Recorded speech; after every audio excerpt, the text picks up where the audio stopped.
What's up, guys? Currently reporting from Austin, Texas. More specifically, the Lodge Card Club, which I've been to before, as I'm sure you guys know. We were back for some more action, some live stream action, that is. This is my second day. I played last night. The game was 50-100 with the 200 on the entire time, so it was a big game. I'll share those hands with you guys in a moment. I'm about to jump back into the live stream room for another game today, which I think might be bigger. I think it's also 50-100, but just based on the players in the lineup and how much people are going to be buying in for, I think it'll be even more action-packed than last night. So yeah, lots of hands coming up. I'm not going to spoil last night's results, but hopefully today goes well. And that's enough yapping. I'm going to get to playing, and I'll check in with you guys right after with, I hope, some good news. Let's go.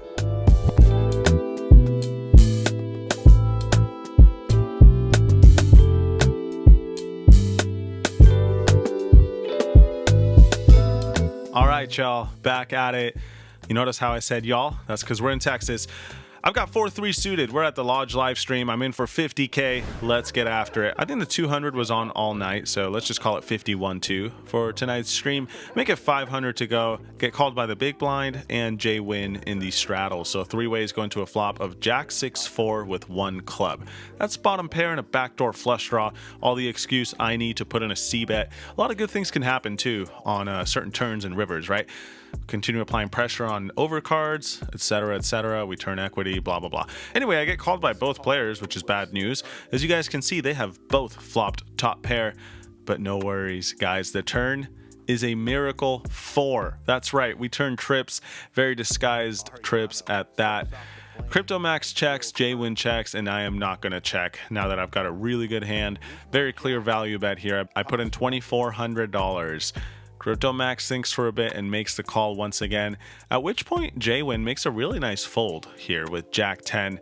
I mean, I guess it's not the most difficult fold in the world, but it's never easy to let go of top pair, right?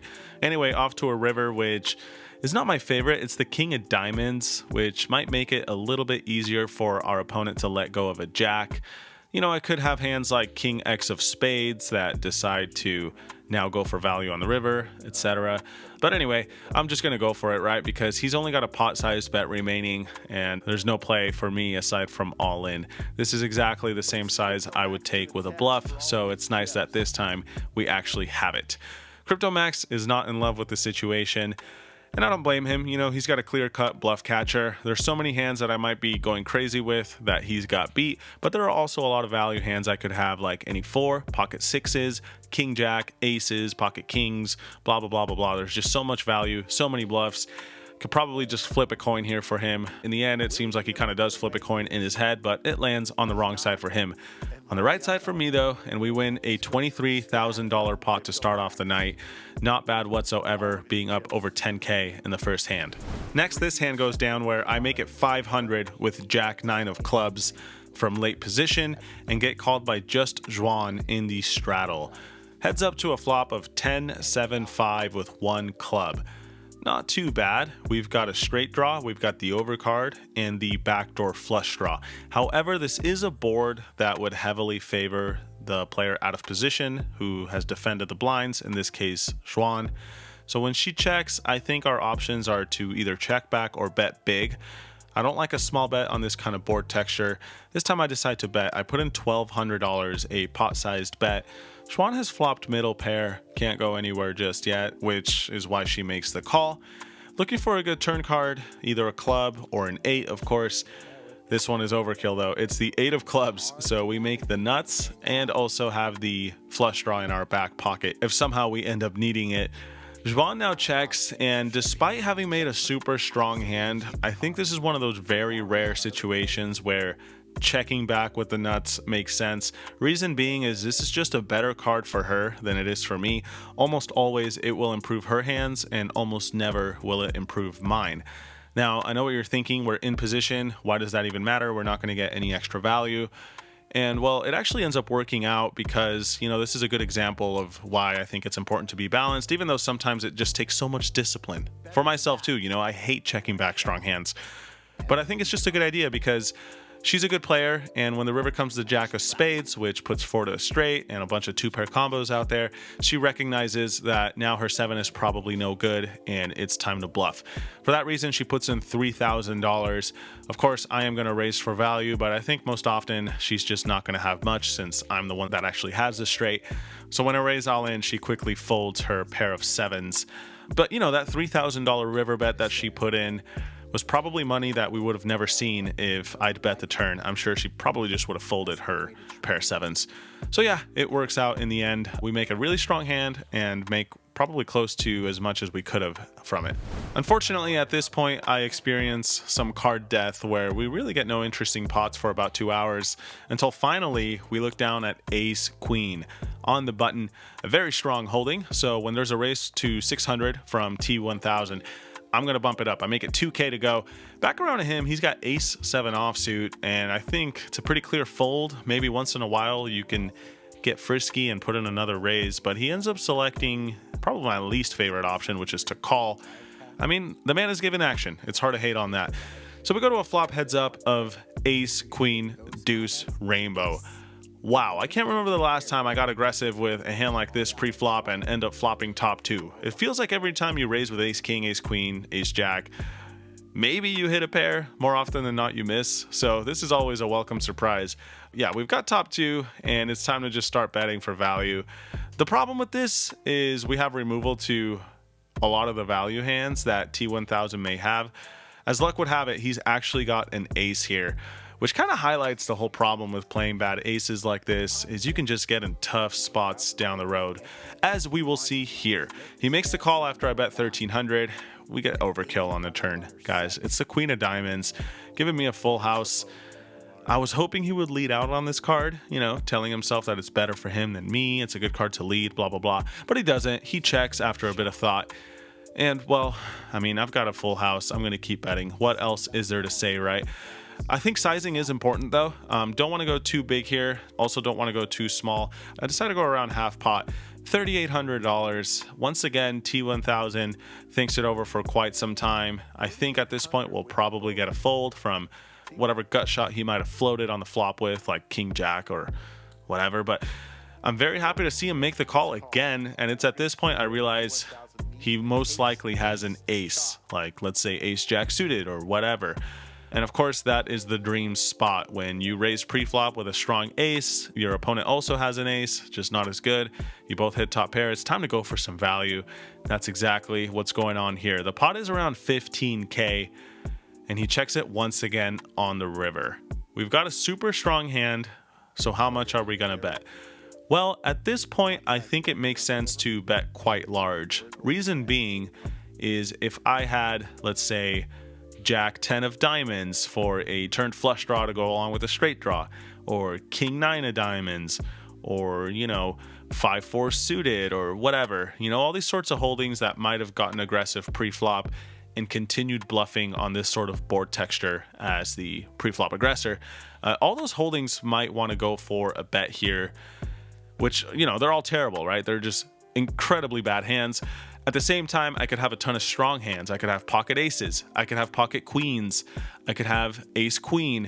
Even ace king might go for some big value here. So I think the fact that we're representing either a very powerful hand or complete dust indicates that we should bet a large size. So all that said, I decide to bet 1.5 times the size of the pot, 150%. In this case, according to my math, that was around $21,000, so that's what I put in the pot. We don't get a snap fold, which is great news, of course. I'm hoping somehow miraculously we face a check raise from, say, a hand like pocket twos or something. But after he starts talking a bit and taking a sip of his drink, it seems like he's going to decide between a fold or a call. Now it's just time to wait and see what he wants to do. And boy, do we wait. It takes around 2 or 3 minutes for T1000 to make a decision here, and I don't blame him at all. This is such a tough spot with a weak ace. And again, just points to why it's just so difficult to play these kind of hands out of position in a re-raised pot. But anyway, it works out in our favor because after all this thought, he does make the call, and we end up winning this $56,000 pot. Easily the biggest pot so far, and it gives us a nice boost in the right direction, up nearly $40,000 on the night so far. About an hour later, this one comes up where Juan raises to 600, and once again, I've got ace queen in late position. Not going to change up the strategy now. It's tried and true. So I make it $2,000 to go. But this is where the hand gets a little different from the previous one, as Jwin enters the pot from the straddle with a cold 4-bet to $5,000. Juan lets go of her pocket sixes. It's back around to me, and I think folding is actually not the worst thing ever. Could have some better hands like, ace queen suited at least. But it's a pretty strong hand, and we have position. And boy, do I love having position in bloated pots when I've got good hands. I mean, who doesn't, right? So I make the call. The good thing is, if we hit, we can continue. If we miss, then we can just fold. I'm not too worried about navigating this one post-flop. Off to C3 cards once again, and it's hard to believe my luck tonight. Once more, we flop top two. It's ace queen 9 with 2 diamonds. What the hell is going on? I haven't ran this hot in a really long time. But anyway, Jwin continues for a small bet, which makes sense on this kind of board texture. He makes it 2,200. I make the call. Hardly going to have any raises here. So looking for a clean turn, and of course, fingers crossed that he's got ace king. But when the turn comes to 6 of hearts, shout out to poor Juan, she would have turned a set, and Jwin checks it over to me.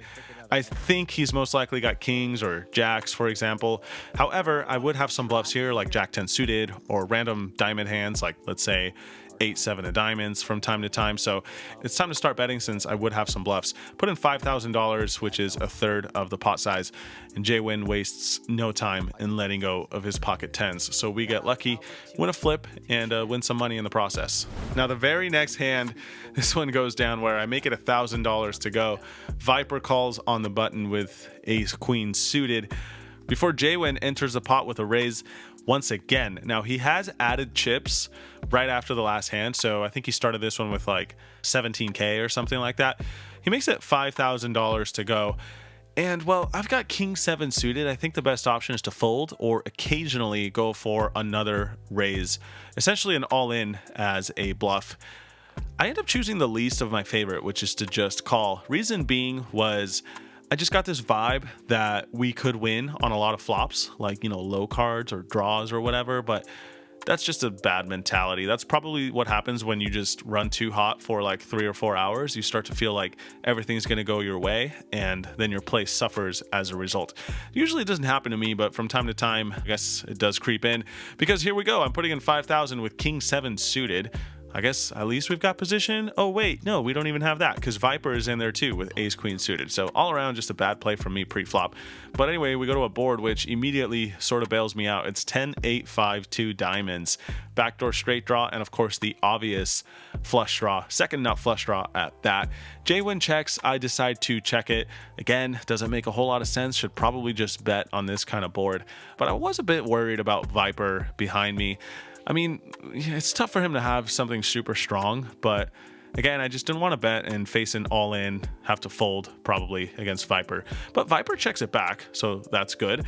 Turn card is a 4 of spades, Jwin checks again, and now that it seems like Viper is not in love with his hand, I'm for sure going to start betting. So I put in a small bet of $3,000, just trying to get folds from Viper. He makes the call with ace high, so shout out to him for having faith in the river card. But unfortunately for him, now Jwin pounces on this and jams all in for his remaining, 12k or so. That kind of sucks because now it's back around to me, and this is exactly the kind of situation that might arise when you play poor holdings. You get priced in the call, because math and stuff. And that's exactly what's going on here. As you guys can see, I've got direct odds to make this call. So we have to toss in 12,000 or something like that in hopes of hitting a diamond or maybe a king that might be good from time to time. So that's what I do. Viper does let go of his ace queen. So we are heads up all in versus Jwin with 1 card to come. Almost 50,000 in the middle. So I would not mind getting there, of course. And well, we decide to run it twice instead of just once. I usually like once a little bit better, but Jwin had been having a rough night and it just feels like twice is friendlier. So twice it is. Cards are flipped up. He's got ace 10, so fair fight, top pair versus a combo draw plus the overcard. First river is the king of clubs, so we get there right away, and we don't even use up a diamond, so hoping to scoop this one somehow, but the second river is the deuce of clubs, so I guess it's fair. We end up chopping this one a little actually skewed towards lucky for me, since I did not have 50%, only a third of the deck would have helped me out. So can't complain too much about splitting this one, and we both chop up Viper's money in the process, which I think is around $4,000 each. Not bad. Next, I'll go over this hand pretty quickly. It wasn't the most interesting one ever, but I thought it was worth noting. Dylan raises to 500 from first position. There's a few callers, and I squeeze from the straddle with pocket jacks. Dylan thinks it over for a bit and just calls with ace king. Everyone else folds, so we're going to go heads up to a flop of 10, 9, 8, 2 spades. Not bad. We flop an overpair and an open-ender with pocket jacks, but typically speaking, this is going to be better for him than it is for me, since he's going to have pocket 10s, pocket 9s, pocket 8s, 10-9 suited, queen jack suited, all these sorts of strong holdings, 7-6 suited, but I'm almost never going to have those hands because they would just call from the big blind after facing an under the gun open. I hope that makes sense, but that's the explanation behind why I check this one over to him. He might also bluff, he might also bet a worse hand like ace 10 suited, yada yada. However, Dylan just quickly checks it back, which, you know, makes sense. He's got ace king. I do think he might bluff sometimes with ace king, but not this time. Dylan's playing solid today. Turn card is the 7 of hearts, so we make a straight. And for similar reasons to the flop check, I think a turn check here makes sense. I'm almost never going to have straights, whereas Dylan will have them way more often. And even if he doesn't, he might try to steal this one now that he knows that I likely don't have a straight. Let's say he's got a hand like king queen suited or ace 5 suited or whatever he might have. I think all those hands would bet and try to get me off of, you know, ace high, for example. However, Dylan has the best possible unpaired hand, which I think he's just hoping is good enough to show down. So he checks it back again, and then we make a set on the river, but not really. We make a straight. It's the jack of spades, and now we're playing the board. So now it's a question of who has a queen more often than the other guy. And I think I should have bet here, because if he did have a queen, he likely would have bluffed earlier in the hand. The only hand he might have a queen with and check down all the way is ace queen, but even that hand probably might bluff the turn. So I don't know. I think I'm more likely to have a queen than he is. And a flush also I'm more likely to have than he is, because he probably would have bluffed flush draws early on, whereas I might check down with the nut flush draw, for example. All that said, I decide to check it. Dylan checks it back and we chop this one up, but I think I could have won this hand on the river with around a half pot bet or even a pot sized bet. But yeah, I mean, it's always easier when you see their cards later on. So not a ton of action in this hand, but I thought the thought process might be worth sharing. So a lot of intricate situations coming up today where, you know, we're playing a little bit of poker, or at least I'm trying. And this one is no different. You guys are going to see some kind of like contradictory or somewhat complex thought processes. Maybe not. Maybe this is all just boring standard stuff to you guys. I'm just going to keep talking and hope someone out there enjoys it. So in this one, there's a bunch of limps for $200. And I looked down at 10-8 suited from the small blind. Probably should just limp along, but I decide to pounce on this perceived weakness from the players around the table. We are also playing the stand-up game, so I think they might be limping a little bit light. I make it 1,700 to go and get called by only J-Win, who limped in, and he's one of the few remaining players who needs to win a hand, so he could be pretty wide here. Heads up out of position to a flop of jack 8-7 with 2 spades. So we've got a straight draw and middle pair, but similar to other hands tonight, this is just a board that's going to be better for the other guy. I mean, I raised pre-flop out of the blinds, so I'm not going to connect too heavily with this, whereas he limped in and then called a raise, so he could have 10-9, he could have 2 pair, he might have a random jack, flush draws, straight draws. There's just all sorts of stuff going on here, so I decided to check it, pretty much going into check call mode with this kind of hand. J-Win immediately pounces on this with just ace 4 of diamonds, which you guys might wonder, you know, what's he doing? Hasn't connected at all with this board, but I think he understands that, you know, what I just said, more often than not, it's going to hit him more than it hits me. And he's just going to try to win a hand. So he puts in a bet of $800. I, of course, I'm going nowhere just yet. Check raise doesn't make too much sense, so I make the call. And we get a nice turn card. It's the 8 of spades, giving me super disguised trips. It does put the flush out there, but given how many hands he might be stabbing the flop with, I'm actually not too concerned about it. Even if he does have a flush, we can make a boat too, right? So I check. He now bets $4,300. A pretty big bet, close to the amount of the pot size. So yeah, it's a lot of money going in there now, but you know, I've got trips and what else am I going to do, right? I make the call. River card is the 4 of hearts. I check it again. Happy to call another bet, but now that Jaywin has rivered a pair, he decides to check it down and just hope that he's good. Unfortunately for him, his misfortune continues tonight, and I win this one with 10-8 suited. And with that, we arrive at the last interesting hand of this stream, but stay tuned because we are going over 2 separate streams today. In this one, I am in the double straddle for $400. Viper limps in from late position before Jaywin makes it 2,000 from the small blind. Gets back to me, and we've got position, we've got a suited ace. Definitely not going anywhere just yet. I think raising has some merit for sure, but calling is also okay, you know, just defending in position. Only problem with that is we let Viper in behind us, so we end up playing 3 ways, but this time I decided to keep it chill and just call. Sure enough, Viper does come along as well, so the 3 of us are going to a flop, which comes down ace 5-3 with 1 spade. The run good continues here as we flop top pair with the straight draw and the backdoor flush draw. Jaywin, the pre-flop raiser, checks this board, and now I decide to check as well. Getting a little bit sneaky here. I mean, the fact of the matter is I'm just not going to have an ace all that often given the pre-flop action. So the few times I do, I think it's okay to mix it up and check it, you know, let other players bluff or see what Viper wants to do behind. And what he wants to do is check as well. So all of us still going to a turn card, which is amazing. It's even better news. It's the ace of clubs. So we make trip aces. Not only does that improve our hand strength quite dramatically, of course, but it makes it even less likely that I've got an ace at this point, right? So Jaywin checks again. I think he could easily be checking a 5 or maybe a pocket pair between the 5 and the ace. So it's time to go for some value. And of course, I might be bluffing hands like, you know, 6-4 suited or even just random air that decides to steal this pot away or at least attempt it. I put in $2,000. Viper folds. Jaywin, however, has seen enough of my work to come along for at least 1 street. He does not want to get bluffed. He's got a really good king high, the best king high actually, and that's enough to keep me honest. So he makes the call and we go to a river, which is also quite nice. It's the 3 of spades giving me a full house, and this is just a great run out because all the draws missed. It makes it less likely I've got pocket 3s. I can't really have an ace all that often. Pocket 5s probably would have bet the flop, so I'm really representing almost nothing or just a full house, right?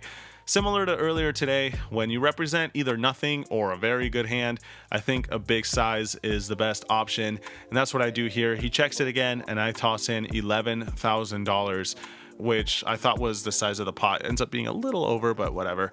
11K into the middle, and now Jaywin is in a pickle. Such a difficult situation, you know, you call on the turn, trying to keep your opponent honest, and then they continue firing on the river on the biggest brick in the world. It's just a tough spot. I don't know. I mean, I think probably if I were him, I would lean towards a fold because the fact that I bet the turn with Viper still in the pot probably weighs me a little more towards not bluffing, but I don't know. It's tough. This is a tough situation for him. I don't blame him at all for eventually tossing in the 11K hero call. Unfortunately for him, this time I've got it running hot tonight, and we end up winning this one to end the night. $32,000 pot headed our way. Yeah, needless to say, was quite a lucky stream for me. Let's see if we can keep that going on the following day. Here we are once more in for $50,000. Up a little bit after 30 minutes or so, but nothing crazy has happened. Here's the first interesting hand though. I look down at 8-6 suited, heart variety to be exact. $400 straddle is on at this point, so we're playing 51. There's someone put on the 2 and someone put on the 4. So make it 1,000 to go. Before Chris, a few players to my left on the button, makes it 3,100. So a re-raise here from Chris. Yu-Chan folds ace-10 suited in the straddle. Quite a tight fold. Unfortunately for me, he's got hearts, so that's 2 of my outs. But of course, I don't know that in the moment. So when it gets back around to me, I make the call versus Chris. Now, I think it's worth noting that calling a re-raise with 8-6 suited out of position is just not a good idea, almost always. But that said, Chris was one of the few players at the table tonight that I felt was here for a good time. He's not here with a cutthroat attitude. Of course, the man is trying to win, but it seems like he's got some gamble in him, so I'm trying to reciprocate that and call him. with 8 high. As you guys can see, I'm not too far off, as the man has got Jack Deuce suited. So 2 mediocre hands going to war. Off to a flop which comes down Queen 7-5 with 1 heart. That, my friends, is an open ender for me, and a pretty disguised one at that. We also have some backdoor hearts in case of emergency. I check it over to him, and he now bets 2,800. Now, one thing about the Lodge is it seems like people typically buy in for significantly less than they do at Hustler Casino, which is tough for me to adapt to sometimes because I always assume that we're playing pretty deep. But then I look over at his stack and realize he's only got like 15k left, which of course is no small amount of money, but given how big the pot would be if I were to call, it's not that much. So I think the best course of action here is to just check raise and play this one aggressively, maximize fold equity versus hands like Ace King or Ace Jack suited. Of course, if we're up against an overpair or a hand like Ace Queen, we're just toast. But whatever, I'm willing to take that chance, and even against those holdings, we have outs. So I jam all in, and Chris quickly folds his Jack high. This one feels pretty good. We take down a pot with 8 high and get it done without having to make our hand. Not bad whatsoever. Let's move to the next hand where, once again, the 400 is on. There's an open from T1000 to 1K. So T1000 makes it 1,000 from early position. And it gets to me on the button with Ace 3 suited. Could call or raise here, I think. I decided to raise this time. I've been a bit quiet tonight, mostly card dead, so I think I've got a good image. And plus, Ace 3 suited definitely plays well as a re-raise candidate. So I make it 3K to go. Back around at T1000, he makes the call, and we're off to a flop of 8-5-4 with 2 hearts. Wow. Talk about a flop for Ace 3 or hearts. We've got the nut flush draw, as well as quite the disguised straight draw. So of course I'm going to continue betting. Small bet here I think makes sense. Could also bet big from time to time on this kind of board since there are some draws out there. But this time I choose a small size. I make it 2,200. T1000 makes the call. Everything pretty standard so far. My plan is to continue bluffing turns that favor me. So let's say any sort of paint card. I guess that's probably it. A king would be ideal, but when the turn comes to 9 of spades, I don't know if that's really the best card for me to continue bluffing. 7-6, which is the most obvious straight draw on the flop, now makes the nuts. So I don't know. I mean, he could also have pocket 9s. He could have 9-8 suited. There's just all these sorts of holdings that interact with this card, which I think make it so we'll be less likely to get folds. Of course, he's got pocket 7s, as we can see from the graphics, so maybe that is one of those hands that we could have gotten a fold from. But I decided to just check it back and realize my equity.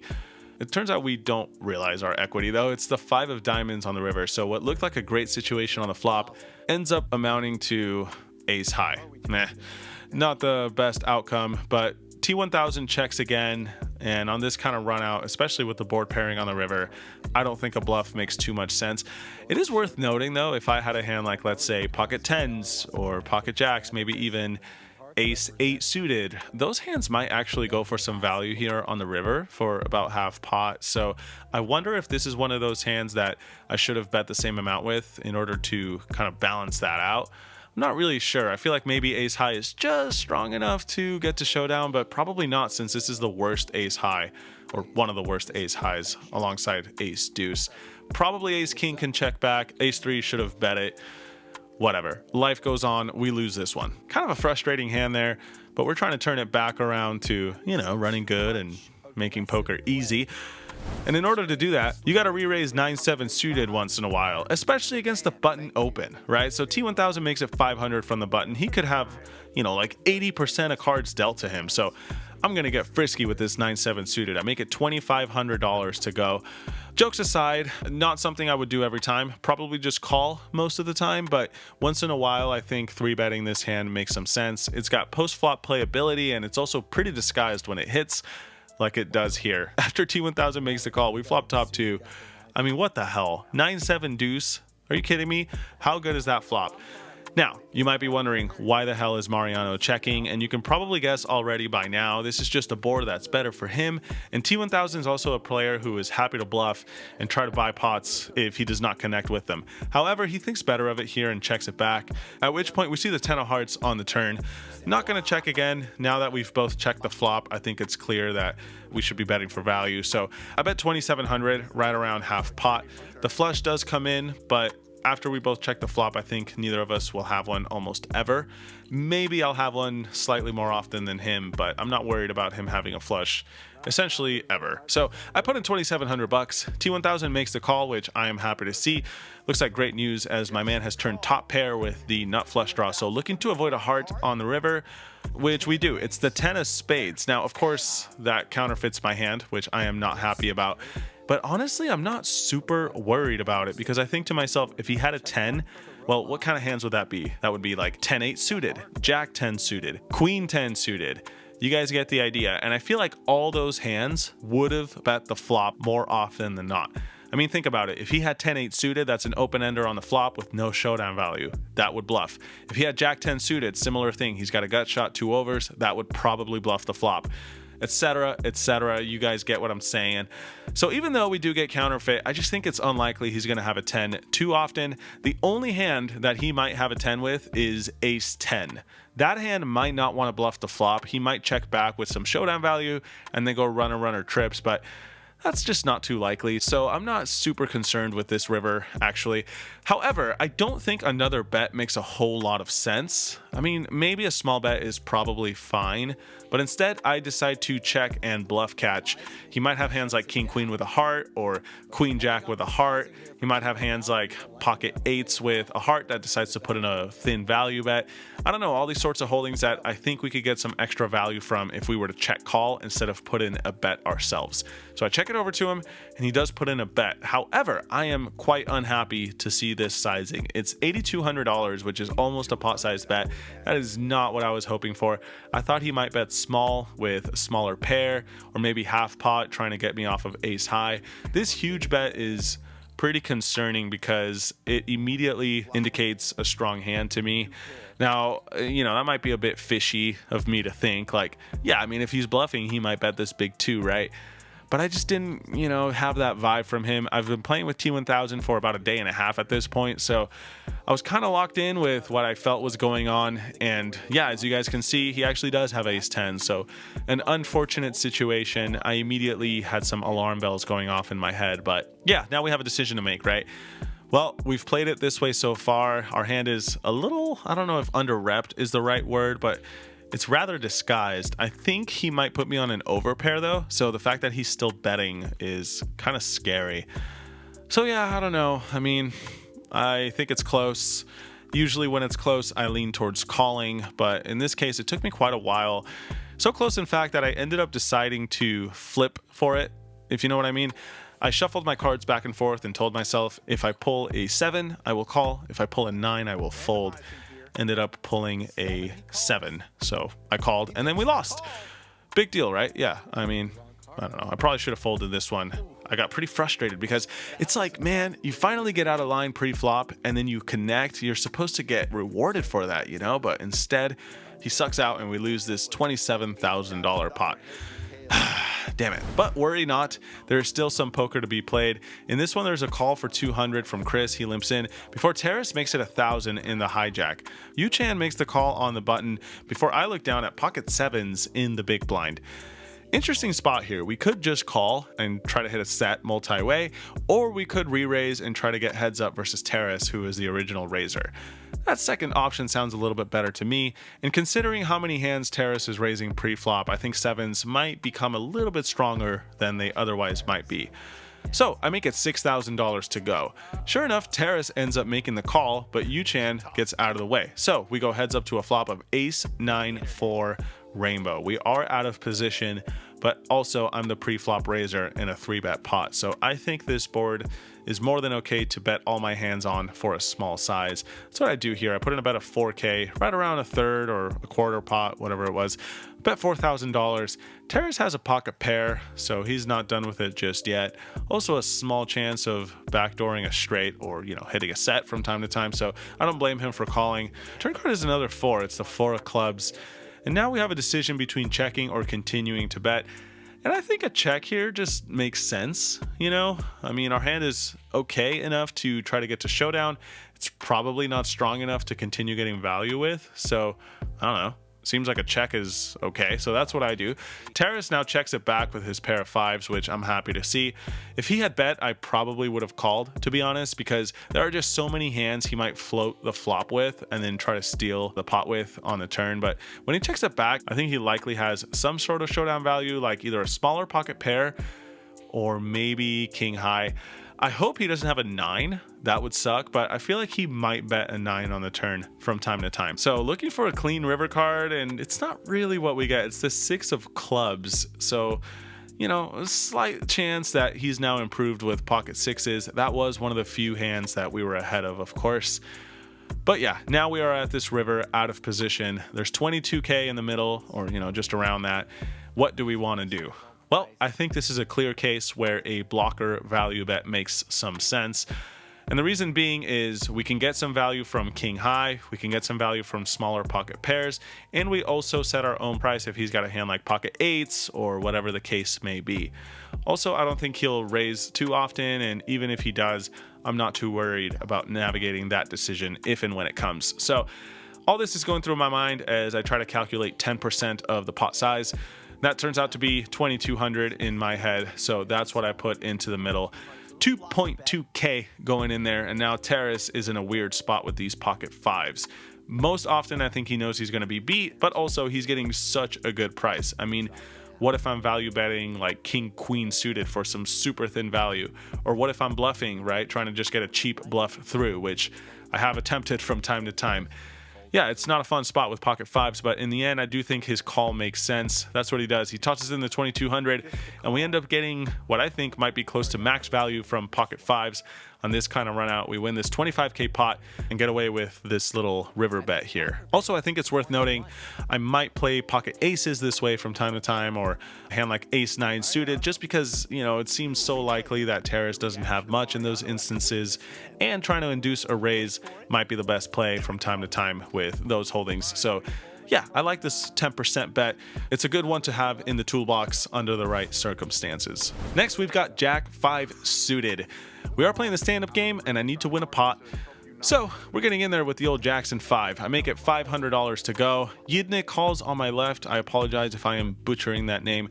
Dylan calls as well on the button, as does T1000 in the straddle. So 4 of us going to a flop of king 10-7 with 2 clubs. That's pretty damn good. We've got a flush draw and a backdoor straight draw. Plus, it's a king high board, and since I'm the pre-flop raiser, I can represent that, right? Isn't that how poker works? So I put in $1,400, around 2/3 the size of the pot. Yidne makes the call on my left. Again, I can't be saying that name right. He makes the call. Dylan makes the call as well with top pair. T1000 gets out of the way, so 3 of us still going to a turn, which is beautiful. It's the 9 of clubs. However, that said, I think it's okay, since I'm out of position and I'm not going to have a flush all that often, to mix in some checks here, not always bet the flush, you know? Plus, what if these guys want to bluff at it, right? So I decide to check it, and sure enough, the player on my left, I mean, he's a great dude. We got along great. I feel like I'm disrespecting the man by not saying his name, and then I feel like I'm disrespecting him by saying it wrong. I don't know. Anyway, he does go all in for $4,400. Dylan makes the call. He's turned 2 pair, and now it's back to me.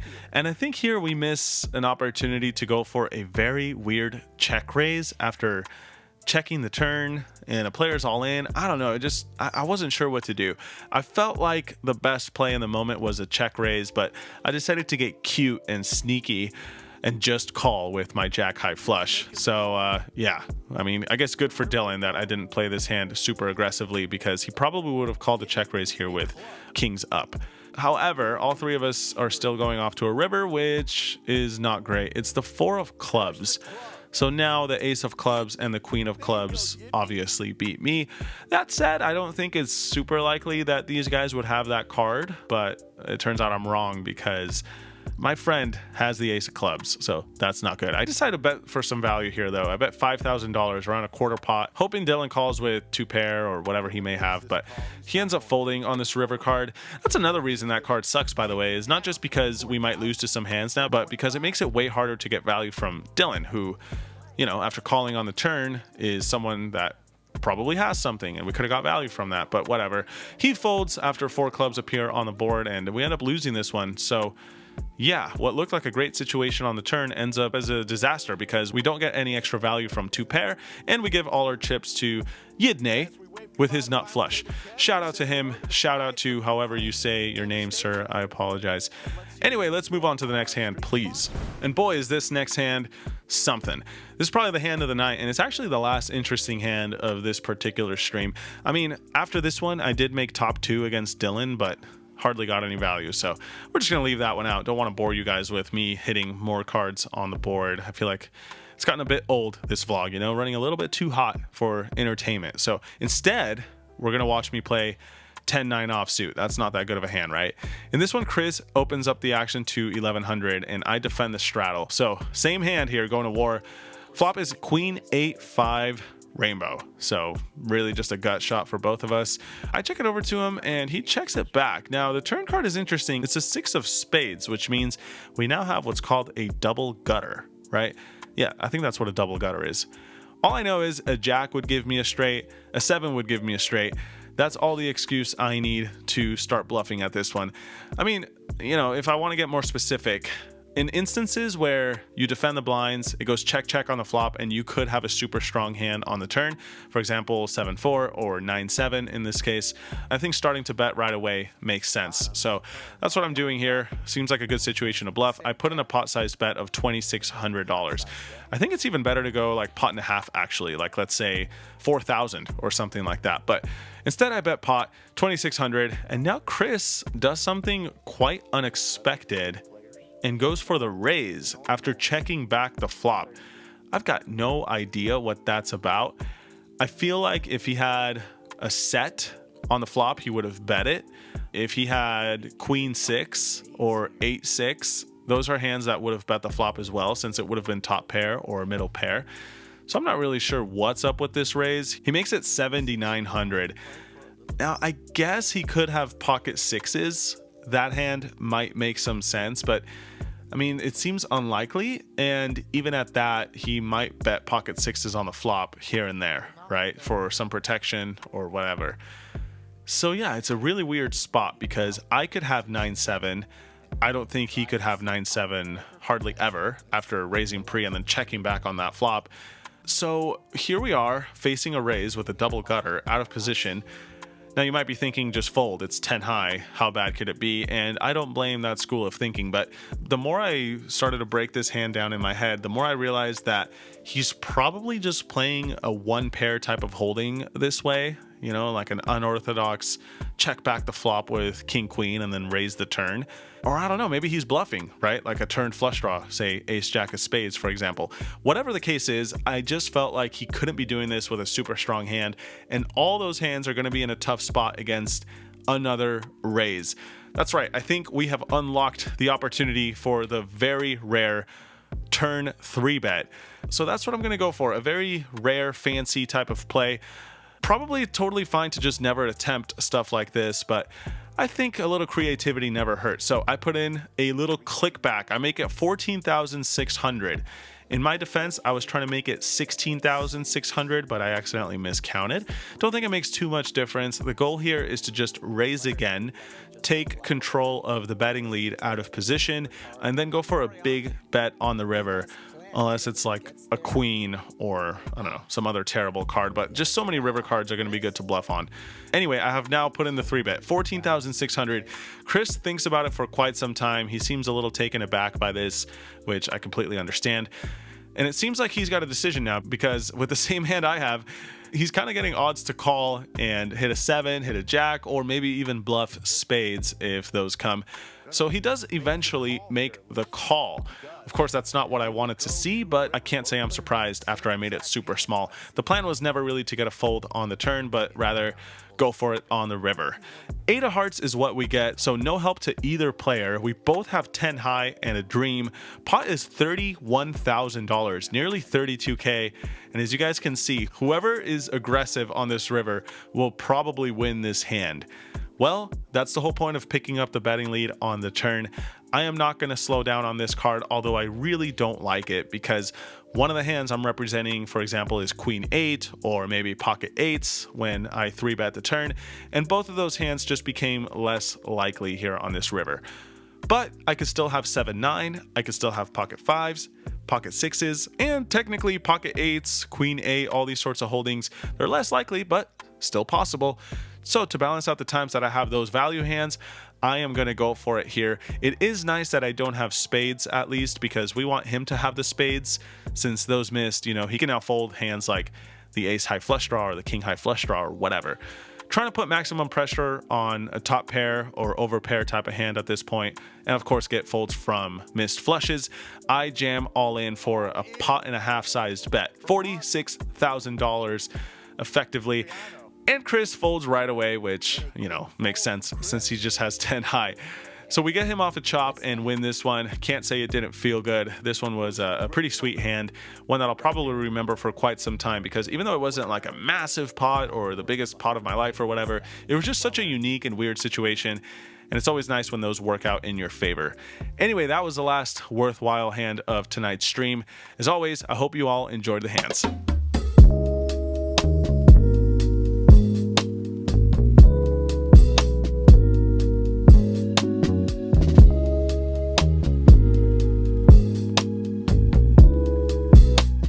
All right, guys, reporting from the airport now. I forgot to check in last night after the session. I was pretty tired and just got some sleep. But yeah, the second session was not as eventful as I originally thought it would be.